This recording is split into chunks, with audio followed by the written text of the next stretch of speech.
Hardianto, NIM 1912008, Prodi Hukum Adat semester 4.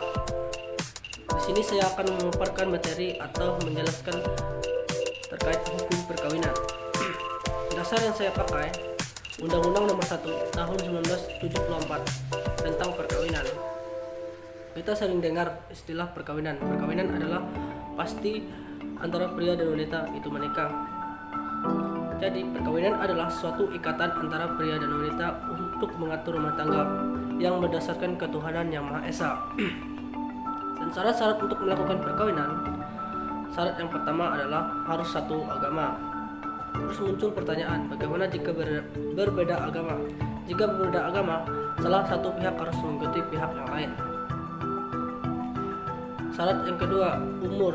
Umur laki-laki minimal 25 tahun dan untuk perempuan minimal 21 tahun untuk mengatur rumah tangga atau melakukan perkawinan. Dan perkawinan tidak hanya dilakukan di mata agama saja, tetapi wajib untuk didaftarkan atau mencatatkan. Contohnya untuk yang beragama Islam untuk pencatatan atau mendaftarkan di kantor khusus agama atau KUA. Sedangkan yang non-muslim atau yang tidak beragama Islam untuk mencatatkan atau mendaftarkan di kantor pencatatan sipil untuk menyatakan atau memperkuatkan perkawinan tersebut.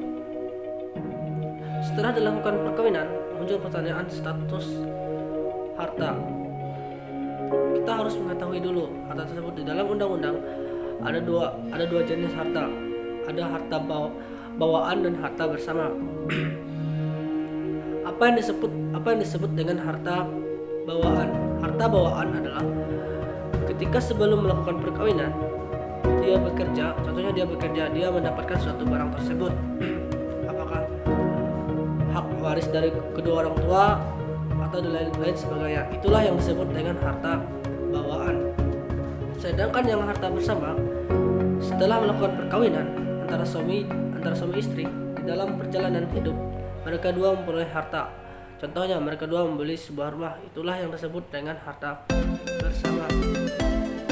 Perbedaannya harta bawaan dan harta bersama, ketika suami istri terjadi perceraian, maka harta bersama wajib dibagi dua, 50% untuk pria dan 50% untuk wanita. Untuk mengatasi hal tersebut, di dalam perjanjian perkawinan, di situ akan dipisahkan antara harta bawaan dan harta bersama untuk mengatasi hal tersebut. Dan untuk pembuatan perjanjian perkawinan bisa dari penotaris atau di pencatatan sipil untuk memperkuatkan perjanjian perkawinan tersebut. Mungkin itu saja yang dapat saya sampaikan terkait tentang hukum perkawinan.